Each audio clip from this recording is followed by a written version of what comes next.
नमस्कार दोस्तों, साल 1875 फ्रांस के एक छोटे से शहर आर्लेस में एक बच्ची का जन्म होता है, जॉन लुइस काल्मो। ये एक ऐसा जमाना था जब कार्स और एरोप्लेन्स का इन्वेंशन नहीं हुआ था।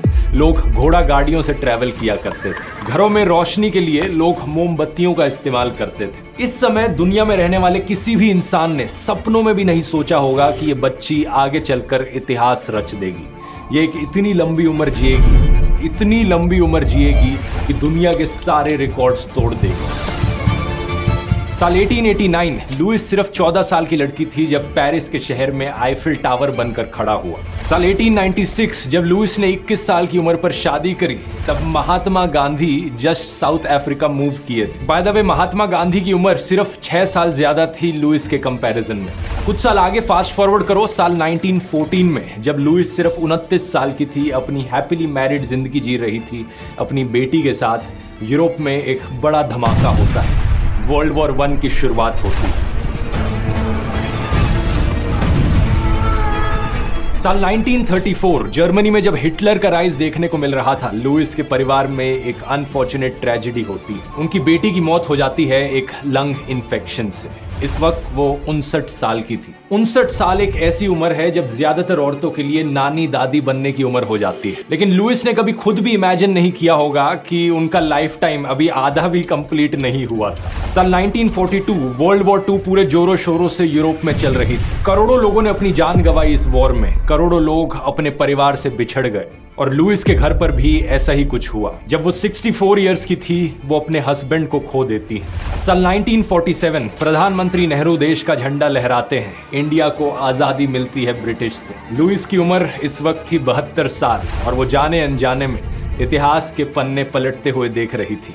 उनके जीवन में घोड़ों को गाड़ियों से रिप्लेस किया जा चुका था, मोमबत्तियों को बिजली से। साल 1969 में जब वो अपना 94th बर्थडे मनाती हैं, इंसान चांद पर कदम रखते हैं।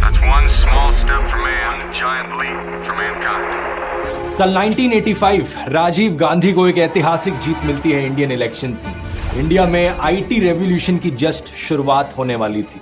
इस समय लुइस की उम्र थी 110 साल। अभी तक वो खुशी खुशी अपने घर में रह रही थी, लेकिन इस पॉइंट के बाद वो एक नर्सिंग होम में मूव कर जाती है। साल 1988 दुनिया की नजर फाइनली लुइस पर पड़ती है। इनकी चर्चा देश विदेश हर जगह होती है। खबरों में बताया जाता है कि अब ये एक्चुअली में ओल्डेस्ट लिविंग ह्यूमन बन चुकी है। साल 1997 में जाकर 122 साल की उम्र पर जब लुइस का देहांत होता है, दुनिया में कंप्यूटर और इंटरनेट का जमाना ऑलरेडी शुरू हो चुका था। जॉन लुइस काल्मो, इन्होंने इमेजिनेशन की सारी हदें पार कर दी। इन्होंने एक ऐसा रिकॉर्ड बनाया जिसे आज तक कोई नहीं तोड़ पाया है। आखिर क्या कारण था इसके पीछे? क्या राज है इतनी लंबी उम्र जीने का? आइए समझते हैं आज के इस वीडियो में।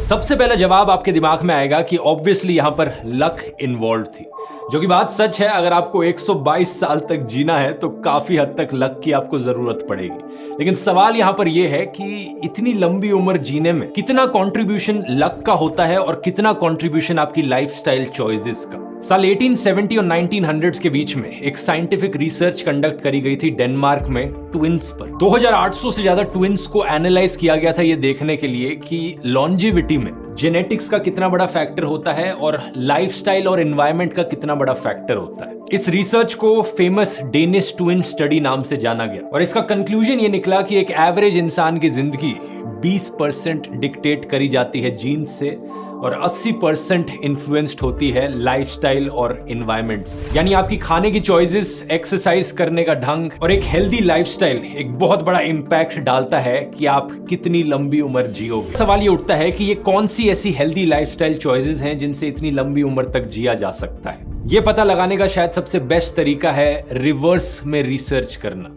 उन लोगों के लाइफस्टाइल को देखना जो ऑलरेडी इतनी लंबी उम्र जी रहे हैं। अर्ली 2000s की बात है। डैन बटनर एक एक्सप्लोरर और ऑथर नेशनल ज्योग्राफिक के लिए काम कर रहे थे। इन्होंने सोचा क्यों ना दुनिया की ऐसी जगहों को जाकर स्टडी किया जाए जहां पर लोग सबसे ज्यादा उम्र तक जीते हैं। साल 2003 में इन्होंने कोलैबोरेट किया एंथ्रोपोलॉजिस्ट, हिस्टोरियंस, डाइटिशियंस, जेनेटिस्ट के साथ इसी मिशन को पूरा करने के लिए। इन्होंने पॉपुलेशन डेटा का इस्तेमाल किया दुनिया में ऐसे एरियाज को लोकेट करने के लिए जहां सबसे ज्यादा ऐसे लोग पाए जाते हैं जिनकी उम्र 100 साल या उससे ऊपर है। इन लोगों को सेंटिनेरियंस बुलाया जाता है क्योंकि इन्होंने सेंचुरी पूरी कर ली। इसी समय के अराउंड कुछ और लोग भी इसी चीज को लेकर रिसर्च कर रहे थे, जैसे कि ये वाला रिसर्च पेपर जो पब्लिश किया गया जर्नल ऑफ एक्सपेरिमेंटल जेरोंटोलॉजी में। यहां इन्होंने आइडेंटिफाई किया कि इटली देश के सार्डिनिया रीजन में हाईएस्ट कॉन्सेंट्रेशन पाई जाती है मेल सेंटिनेरियंस की, वो लोग जो 100 साल या उससे ऊपर की उम्र के हैं। जिन इटालियन गांव में इन लोगों की सबसे ज्यादा कॉन्सेंट्रेशन पाई गई, नक्शे पर उनके अराउंड ब्लू सर्कल्स ड्रॉ कर दिए गए और इन जगहों को ब्लू जोन करके रेफर किया जाने लगा। दूसरी तरफ डैन बटनर को एक और ऐसी जगह मिलती है, जापान देश के ओकिनावा आइलैंड पर दुनिया की longest disability free life expectancy पाई जाती है। ये लोग एक एक्सपीडिशन पर निकलते हैं, इन जगहों में जाते हैं पता लगाने के लिए कि एग्जैक्टली क्या कारण कि लोग यहाँ इतनी लंबी उम्र जी रहे हैं। आगे चलकर साइंटिस्ट और डेमोग्राफर्स की टीम पूरी दुनिया में छान करती है और 5 ऐसी ब्लू जोन्स पाई जाती है। पहली इटली में सार्डिनिया, दूसरी जापान में ओकिनावा, तीसरी अमेरिका के कैलिफोर्निया स्टेट में लोमा लिंडा की एक सेवेंथ डे एडवेंटिस्ट कम्युनिटी,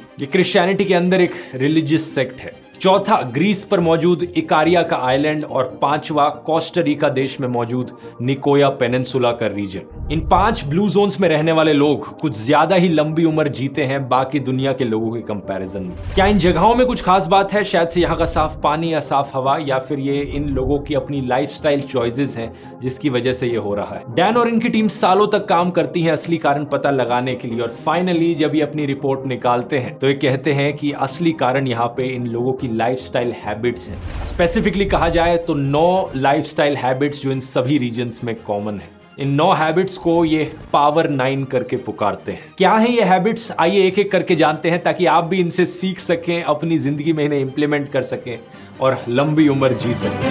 पहली लाइफस्टाइल हैबिट, मूव नेचुरली। ऐसा नहीं है कि ब्लू जोन्स में रहने वाले ये बुजुर्ग लोग रोज जिम में जाकर हैवी वेट्स उठाते हैं या फिर मैराथन रनिंग करते हैं, बल्कि ऐसा है कि इनकी जिंदगी में इनकी जो एनवायरनमेंट है वो दिन भर छोटी मोटी नेचुरल मूवमेंट्स को इनकरेज करती है। फॉर एग्जांपल ज्यादातर ये लोग ऐसे गांव में रहते हैं जहां पर गाड़ियों का ज्यादा इस्तेमाल नहीं किया जाता, बल्कि अगर आपको अपने दोस्तों से मिलने जाना है या काम पर जाना है तो पैदल चलकर जाया जाता है। साथ ही साथ ये लोग अपने गार्डन्स ग्रो करते हैं घरों के पास, जहां पर ये खुद से जाकर काम करते हैं। इसे आप मॉडर्न जमाने से कॉन्ट्रास्ट कीजिए कि आज के टाइम में ज्यादातर लोग घर पर बैठते हैं, गाड़ी में बैठकर ऑफिस में जाते हैं जहां पर वो बैठकर काम करते हैं, फिर एंटरटेनमेंट के लिए कहीं जाना हो तो गाड़ी में बैठकर सिनेमा हॉल में पिक्चर देखने जाते हैं, बैठकर देखते हैं। नेचुरल वॉकिंग जो होती है वो कितनी कम है हमारे मॉडर्न जमाने में। अमेरिकन कैंसर सोसाइटी ने 1,25,000 से ज्यादा एडल्ट्स पर एक सर्वे किया था जिसमें पाया कि जो लोग 6 घंटे से ज्यादा दिन में बैठते हैं अगले 21 सालों में उनका मरने का चांस 19% ज्यादा है। Cancer, coronary heart disease,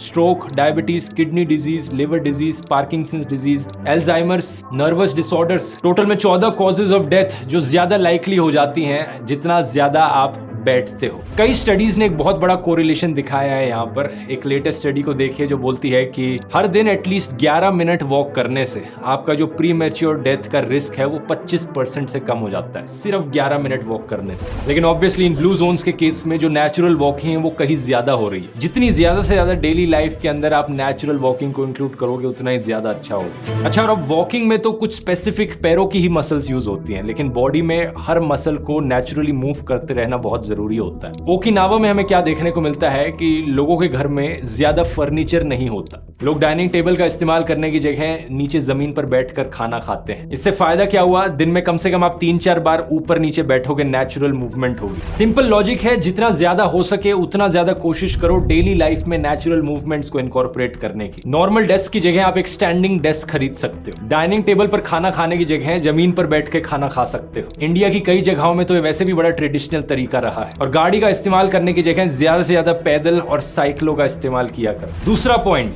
purpose. Dan के रिसर्चर्स ने पाया कि ओकिनावा में रिटायरमेंट जैसा कोई शब्द नहीं होता, बल्कि एक जापानीज कॉन्सेप्ट है इकिगाई नाम से। इसका मतलब होता है अ रीजन फॉर बीइंग, मेरा जीने का क्या मकसद है, एक सेंस ऑफ पर्पस होना। जापान में जब लोग 90-100 साल के हो जाते हैं तो वो रिटायर होकर बैठ नहीं जाते, बल्कि वो अपनी जिंदगी में एक इकिगाई ढूंढते हैं। कोस्टा रिका की ब्लू जोन में भी एक सिमिलर कॉन्सेप्ट देखा गया है, प्लान डे वीडा नाम से, जिसकी ट्रांसलेशन हुई लाइफ प्लान। डैन की रिसर्च ने पाया कि एक सेंस ऑफ पर्पस होना लाइफ में आपकी लाइफ एक्सपेक्टेंसी अप टू 7 साल से बढ़ा सकता है। अब इंटरेस्टिंग चीज ये है कि यहाँ पर लाइफ पर्पस होने का मतलब जरूरी नहीं कि कोई बहुत दुनिया हिला देने वाली चीज आपका पर्पस हो। डेली लाइफ में जिन चीजों को करने से आपको लॉन्ग टर्म सेटिस्फैक्शन मिलती है, अंदर से खुशी मिलती है, वो चीजें भी आपका पर्पस हो सकती है। फॉर एग्जाम्पल, वॉलंटियर करना किसी एनजीओ के लिए, किसी आर्ट या किसी क्राफ्ट में स्किल्ड बनना, या फिर कोई भी हॉबी अपनाना जिसे आपको करने में मजा आता हो। Point number 3, down shift. हम सब जानते हैं कि स्ट्रेस हमारे लिए अच्छा नहीं होता, लेकिन क्या आप जानते हैं क्रॉनिक स्ट्रेस, एक ऐसा स्ट्रेस जो एक लंबे पीरियड ऑफ टाइम के लिए आपको सहना पड़े, यह आपकी हेल्थ के लिए काफी हानिकारक हो सकता है। येल की एक स्टडी के अनुसार ज्यादा क्रॉनिक स्ट्रेस के अंदर रहने से आपकी उम्र ज्यादा तेजी से बढ़ती है। ऐसा कई स्टडीज ने बार बार बताया है कि क्रॉनिक स्ट्रेस की वजह से आपका हार्ट अटैक का रिस्क बढ़ जाता है, डायबिटीज आने का रिस्क बढ़ जाता है, कैंसर होने का रिस्क बढ़ जाता है। ऑलमोस्ट हर एज रिलेटेड डिजीज को एसोसिएट किया गया है स्ट्रेस से। इस आर्टिकल को देखिए, एक स्टडी के अनुसार तो वर्क प्लेस पर अगर आपको स्ट्रेस होगा तो आपकी जिंदगी 33 साल से छोटी हो सकती है। अब ब्लू जोन्स में रहने वाले लोगों में क्या खास बात है? ऐसा तो है नहीं कि वो स्ट्रेस नहीं होते होंगे। बात असल में ये है कि उन्होंने अपने डेली रूटीन्स में ऐसी हैबिट्स बना रखी हैं जिससे कि वो स्ट्रेस फ्री रह सके। ओकिनावंस हर दिन कुछ समय निकालते हैं अपने एंसेस्टर्स को याद करने के लिए। कैलिफोर्निया के एडवेंटिस्ट प्रार्थना करते हैं। ग्रीस के इकारियंस दोपहर में एक झपकी लेते हैं और इटली के सार्डेनियंस हैप्पी आवर को प्रैक्टिस करते हैं। ये सभी ऐसी चीजें हैं जो आपका स्ट्रेस कम करने में मदद करती हैं। ओकिनावंस अपने घर में एक स्पेशल जगह बनाकर रखते हैं जिसे बूट सुडान नाम देते हैं, जहां पे वो अपने एंसेस्टर्स को ऑनर कर सके। और कैलिफोर्निया के एडवेंटिस्ट स्पिरिचुअल प्रैक्टिस करते हैं प्रेयर करने। तो एक इंटरेस्टिंग चीज देखो यहाँ पर कि भगवान के सामने प्रार्थना करना भी अपना स्ट्रेस कम करने का एक बड़ा इफेक्टिव तरीका है। और दोपहर में नैप्स लेना, 1-2 घंटे के लिए सो जाना, ये भी रिसर्च ने प्रूव किया है कि इससे आपकी कार्डियोवैस्कुलर हेल्थ बेटर होती है और स्ट्रेस के कम लेवल्स देखने को मिलते हैं। और दूसरी तरफ सार्डिनियंस के लिए स्ट्रेस कम करने का तरीका है सोशल इंटरैक्शन। 5 से 7 बजे उनका हैप्पी आवर होता है जब वो दोस्तों से और फैमिली से मिलते हैं। तो लेसन यहाँ पर यह है कि आप भी अपनी जिंदगी में कोई ऐसा डेली रिचुअल कीजिए जिससे आपका स्ट्रेस कम हो सके। चाहे आप योगा करो, मेडिटेशन करो, भगवान के सामने प्रार्थना करो, चर्च में जाकर प्रे करो, नमाज पढ़ो, फैमिली के साथ टाइम स्पेंड करो, दोपहर में सो या फिर कोई स्पोर्ट्स करो या एक्सरसाइज करो। इंपॉर्टेंट है स्ट्रेस ना होना। चौथा पॉइंट, 80% रूल। जापान में एक फ्रेज है हारा हाची बू नाम से।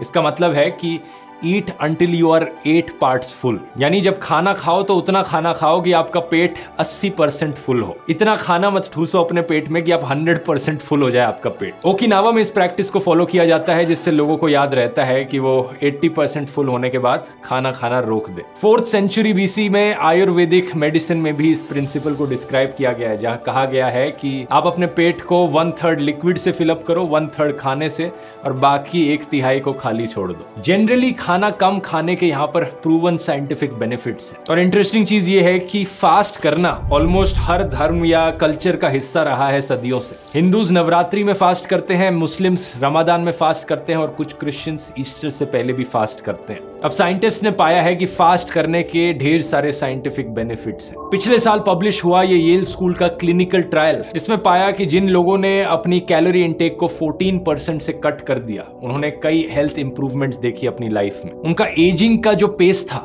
वो धीरे हो गया। साल 1935 में एक साइंटिस्ट क्लाइव मैके ने चूहों के ऊपर एक बड़ी शॉकिंग डिस्कवरी करी। इन्होंने चूहों को काफी कम खाना खिलाया और पाया कि चूहों का जो लाइफ स्पैन है वो 33% बढ़ गया ये करने से। पिछले कई दशकों में ऐसे ही सिमिलर एक्सपेरिमेंट्स ढेर सारे अलग अलग जानवरों पर भी किए गए हैं। वॉर्म्स हो, चूहे हो या बंदर हो, specific details study to study vary करती हैं, लेकिन सभी का कंक्लूजन एक निकलता है। रेगुलरली कम खाना खाने से लाइफ स्पैन 50 से लेकर 300% एक्सटेंड हो जाता है। Point number 5, plant slant. ज्यादातर ब्लू जोन वाले लोगों की जो डाइट है वो प्लांट स्लांट डाइट है। ये एक ऐसी डाइट है जो mostly plant based vegetarian diet है। इन ब्लू जोन्स में या तो मीट खाई ही नहीं जाती, या फिर अगर मीट खाई भी जाती है तो बहुत कम मात्रा में खाई जाती है। इन सभी सेंटिनेरियन की डाइट्स में बीन्स की काफी मात्रा देखने को मिलती है, चाहे ये फावा बीन्स हो, ब्लैक बीन्स हो, सोया बीन्स हो या फिर लिटरली दाल हो। ओकिनावा जैसी जगहों पर पोर्क खाया जाता है लोगों के द्वारा, लेकिन ऑन एवरेज ये महीने में सिर्फ 5 बार खाया जाता है। लेकिन इसके अलावा सभी ब्लू जोन्स में होल ग्रेन्स बहुत खाए जाते हैं। अलग अलग प्रकार की सब्जियां बहुत खाई जाती हैं और ट्यूबर्स बहुत खाए जाते हैं। ट्यूबर्स कोई भी वो चीज़ें जो ज़मीन के नीचे उगती हैं, जैसे कि स्वीट पोटैटो हो गए या आलू हो गए या नट्स या बीन्स। कैलिफोर्निया में जो कम्युनिटी है ब्लू जोन वाली, लोमा लिंडा नाम से, वहाँ के लोग तो फुली वेजिटेरियन हैं और उनमें से कुछ तो वीगन भी है। 2023 में एक एनालिसिस करी गई थी मल्टीपल रिसर्च स्टडीज को एनालाइज करते हुए 1980 से लेकर 2022 के बीच में, जहाँ पर ढेर सारी वेजिटेरियन और वीगन डाइट्स को देखा गया और कंक्लूजन ये निकला कि प्लांट बेस्ड डाइट खाने से ढेर सारी बीमारियों का रिस्क कम हो जाता है। Diabetes, dementia, high blood pressure, obesity, colon cancer, breast cancer, prostate cancer, depression. और डैन ने जो अपनी मेटा एनालिसिस करी प्लांट स्लांट डाइट को लेकर, इन्होंने पाया कि इन 5 ब्लू जोन्स में जिन सेंटिनेरियंस को सर्वे किया गया था उनमें से 95% सेंटिनेरियंस प्लांट बेस्ड डाइट्स खाते हैं। Point number 6, wine at 5। ये काफी कंट्रोवर्शियल पॉइंट है। डैन की रिसर्च ने पाया था कि ज्यादातर ब्लू जोन्स में, एक्सेप्ट कैलिफोर्निया वाली ब्लू जोन में, लोग मॉडरेट अमाउंट्स में अल्कोहल पीते हैं। फॉर एग्जाम्पल, जैसे सार्डिनिया में लोग हर दिन 1 से 2 ग्लास रेड वाइन पीते हैं। अब अगर आप पुराने रिसर्च पेपर्स देखोगे तो ऐसी कई रिसर्च हैं जो बताती हैं कि रेड वाइन पीना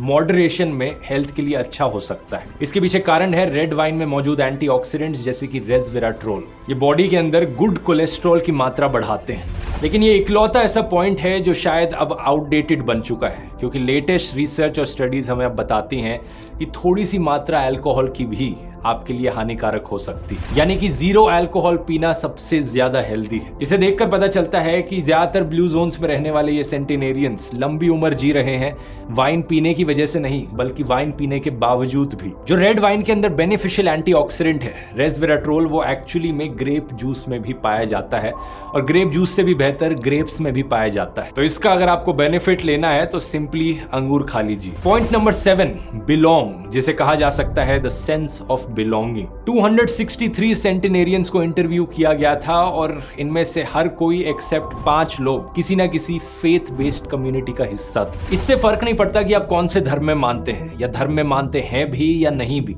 जरूरी ये है कि आप किसी ना किसी सोशल कम्युनिटी या स्पिरिचुअल कम्युनिटी का हिस्सा बने। ये कम्युनिटी आपकी रिलीजियस कम्युनिटी भी हो सकती है, कोई भी ऐसी कम्युनिटी जो आपको एक मकसद दे, शांति दे और जिंदगी में एक पॉजिटिव आउटलुक दे। इस चीज को पाने का एक और तरीका है कि आप कम्युनिटी सर्विस करो, कहीं वॉलंटियर करो, लोगों की मदद करो या फिर चैरिटी करो। ये सेंस ऑफ बिलोंगिंग तब भी आपको मिल सकती है। डैन की रिसर्च ने पाया कि ये चीज इतनी इंपॉर्टेंट है कि महीने में 4 बार जो लोग फेथ बेस्ड सर्विसेज अटेंड करते हैं उनकी लाइफ एक्सपेक्टेंसी 4 to 14 ईयर्स से बढ़ जाती है। इमेजिन करके देखो, 14 साल ज्यादा जियोगे बस ये करने से। Point number 8, loved ones first. Blue zones में मौजूद सेंटिनेरियंस अपनी फैमिली को नंबर 1 प्रायोरिटी पर रखते हैं। या तो ये अपने एजिंग पेरेंट्स और ग्रैंड पेरेंट्स के आसपास के एरिया में रहते हैं या फिर उनके साथ घर में रहते हैं। इसके अलावा ये कमिटेड रहते हैं अपने एक लाइफ पार्टनर के साथ, जिसकी मदद से डैन की रिसर्च के अकॉर्डिंग लाइफ एक्सपेक्टेंसी 3 साल से बढ़ सकती है। और फिर ये अपना समय और प्यार अपने बच्चों में भी लगाते हैं। फाइनली आते हैं हम आखिरी 9th पॉइंट पर, जो कि है राइट ट्राइब। ओकिनावंस का जो फ्रेंड सर्कल होता है वो करीब 5 दोस्तों का होता है और ये अपने 5 दोस्तों से जिंदगी भर कमिटेड रहते हैं। ब्लू जोन्स में रहने वाले लोग ऐसे सोशल सर्कल्स का हिस्सा हैं जो इन हेल्दी बिहेवियर्स को सपोर्ट करते हैं। कई सारे रिसर्च पेपर्स ये दिखाते हैं कि स्मोकिंग, ओबेसिटी, हैप्पीनेस या लोनलीनेस जैसी चीजें भी ये कंटेजियस होती हैं। अगर आपका फ्रेंड सर्कल ऐसे दोस्तों के साथ बना है जो अच्छी आदतों को प्रमोट करता है, गलत आदतों को प्रमोट नहीं करता, तो ये आपके लिए बहुत बहुत बेनिफिशियल हो सकता है। इसके पीछे कारण बड़ा सिंपल है, हेल्दी बिहेवियर्स को फॉलो करना बहुत आसान हो जाता है जब आपके आसपास के लोग भी उन्हीं हेल्दी बिहेवियर्स को फॉलो कर रहे हो। इस सब को सुनकर एक सवाल आपके मन में उठता होगा, क्या लंबी उम्र जीना इन 5 ब्लू जोन्स के बाहर भी पॉसिबल है? यही सवाल डैन के दिमाग में भी आया था और डैन की राय में एक 6ठी ब्लू जोन इस ग्रुप में जल्दी ही ऐड करी जा सकती है। एक ऐसी ब्लू जोन जहां पर ट्रेडिशनली लोग इतना हेल्दी तरीके से नहीं रहते थे, बल्कि आने वाले टाइम में अपने बदलते बिहेवियर के चलते वो ज़रूर एक नई ब्लू जोन बन सकते हैं। ये जगह है सिंगापुर का देश।